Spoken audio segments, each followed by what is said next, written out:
میں اور میرے ماموں نے حسب معمول مکہ حرم شریف میں نماز جمعہ ادا کی اور گھر کو واپسی کے لیے روانہ ہوئے۔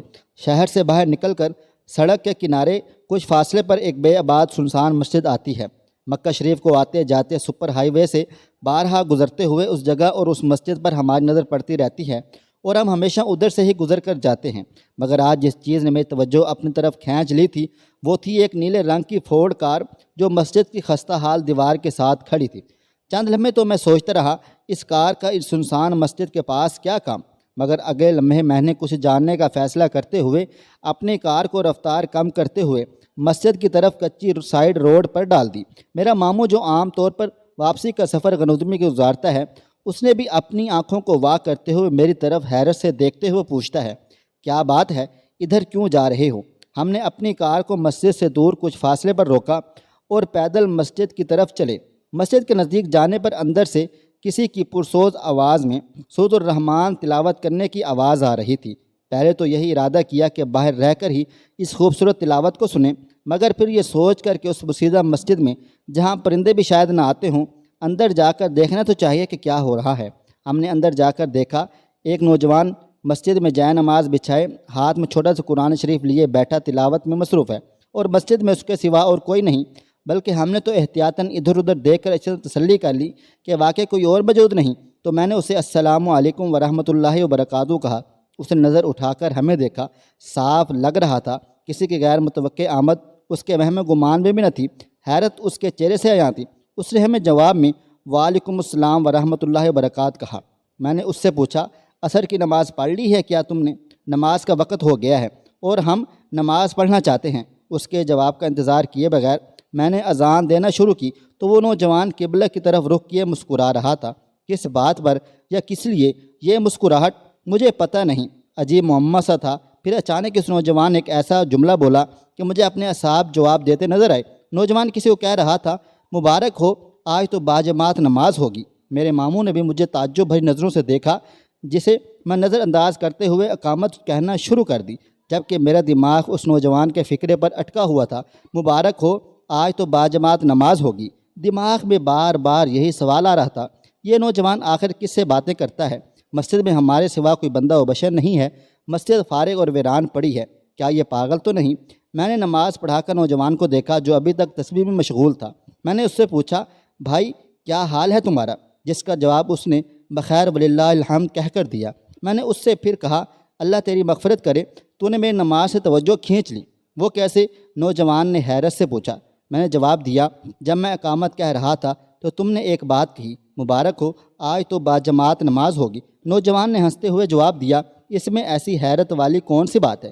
میں نے کہا، ٹھیک ہے، اس میں حیرت والی کوئی بات نہیں، مگر تم کس سے باتیں کر رہے تھے آخر؟ نوجوان میری بات سن کر مسکرایا تو ضرور، مگر جواب دینے کی بجائے اس نے اپنی نظریں جھکا لی، زمین میں گاڑ لی، گویا سوچ رہا ہو میری بات کا جواب دے یا نہ دے۔ میں نے اپنی بات کو جاری رکھتے ہوئے کہا، مجھے نہیں لگتا کہ تم پاگل ہو، تمہاری شکل بہت مطمئن اور پرسکون ہے، اور ماشاءاللہ تم نے ہمارے ساتھ نماز بھی ادا کی ہے۔ اس بار اس نے نظریں اٹھا کر مجھے دیکھا اور کہا، میں مسجد سے بات کر رہا تھا۔ اس کی بات میرے ذہن پر بم کی طرح لگی۔ اب تو میں سنجیدگی سے سوچنے لگا، یہ شخص ضرور پاگل ہے۔ میں نے ایک بار پھر اس سے پوچھا، کیا کہا تم نے؟ تم اس مسجد سے گفتگو کر رہے تھے؟ تو پھر کیا اس مسجد نے تمہیں کوئی جواب دیا ہے؟ اس نے پھر مسکراتے ہوئے ہی جواب دیا کہ مجھے ڈر ہے تم کہیں مجھے پاگل نہ سمجھنا شروع کر دو۔ میں نے کہا، مجھے تو ایسا ہی لگ رہا ہے، یہ فقط پتھر ہیں اور پتھر نہیں بولا کرتے۔ اس نے مسکراتے ہوئے کہا، آپ کی بات ٹھیک ہے، یہ صرف پتھر ہیں۔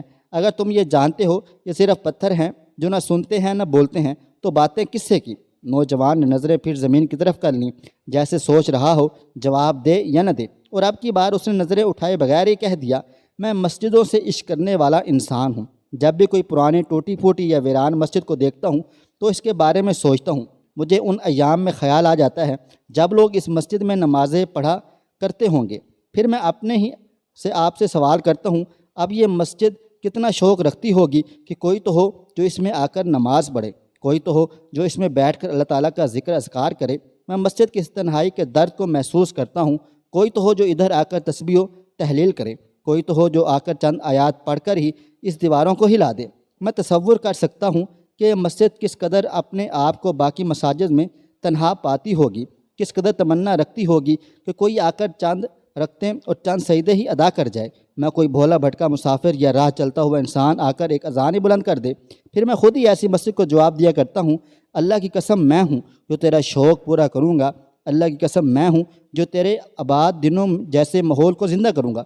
پھر میں ایسی مسجد میں داخل ہو کر 2 رکعت پڑھتا ہوں اور قرآن شریف کے ایک سپارہ کی تلاوت کرتا ہوں۔ میرے بھائی، تجھے میری باتیں عجیب لگیں گی، مگر اللہ کی قسم میں مسجدوں سے پیار کرتا ہوں، میں مسجدوں کا عاشق ہوں۔ میری آنکھیں آنسوؤں سے بھر گئی۔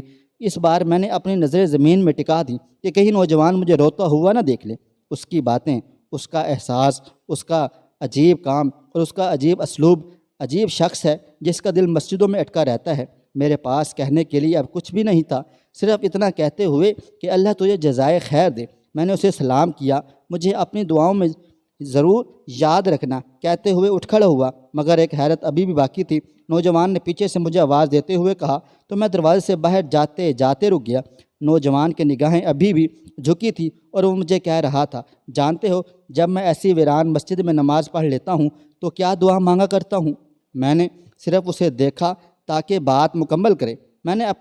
اس نے اپنی بات کا سلسلہ جاری رکھتے ہوئے کہا، میں دعا مانگا کرتا ہوں، اے میرے پروردگار، اے میرے پیارے رب، اگر تو سمجھتا ہے میں نے تیرے ذکر، تیرے قرآن پاک کی تلاوت اور تیری بندگی سے اس مسجد کی وحشت اور ویرانگی کو دور کیا ہے تو اس کے بدلے میں تو میرے ماں باپ کی قبر کی وحشت و ویرانگی کو دور فرما، کیونکہ تو ہی رحم و کرم کرنے والا ہے۔ مجھے اپنے جسم میں ایک سنسناہٹ سی محسوس ہوئی، اپنے آپ پر قابو نہ رکھ سکا اور پھوٹ پھوٹ کر رو دیا۔ پیارے دوست، پیاری بہن، کیا عجیب تھا یہ نوجوان اور کیسی عجیب محبت تھی اسے اپنے والدین سے، کس طرح تربیت پائی تھی اس نے، اور ہم کس طرح تربیت دے رہے ہیں اپنی اولاد کو۔ ہم کتنے نافرض شناس ہیں اپنے والدین کے، چاہے وہ زندہ ہوں یا فوت شدہ۔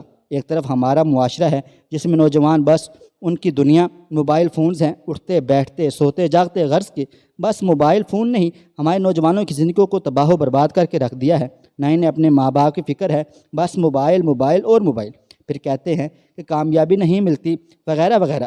جب ہم نے ماں باپ کو ناراض کرنا ہے پھر اس سے اللہ تعالیٰ بھی ناراض ہو جاتے ہیں۔ اور مزے کی بات یہ کہ ہم نوجوان بس سوشل میڈیا تک کی اسلامک پوسٹنگ کرتے ہیں، کبھی خوشی سے بھلے والی مسجد میں نہیں گئے، مگر ہمارے دعوے سن لو کہ آسمانوں کو چھو لیں۔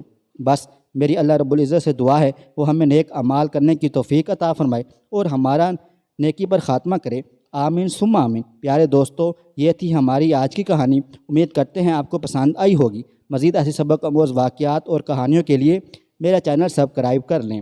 اللہ حافظ۔